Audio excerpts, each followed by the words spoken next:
Творчість Сергія Борткевича вирізняється тонким відчуттям поезії. Композитор умів передавати найделікатніші душевні стани, поєднуючи музику зі словом у щиру емоційну розповідь.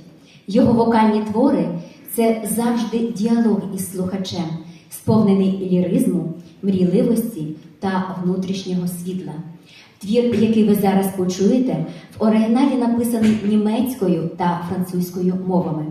Український текст зробила Наталія Горбова. Сонет виконує Наталія Горбова, концертмейстер Ольга Захарова.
Сонечко сідає.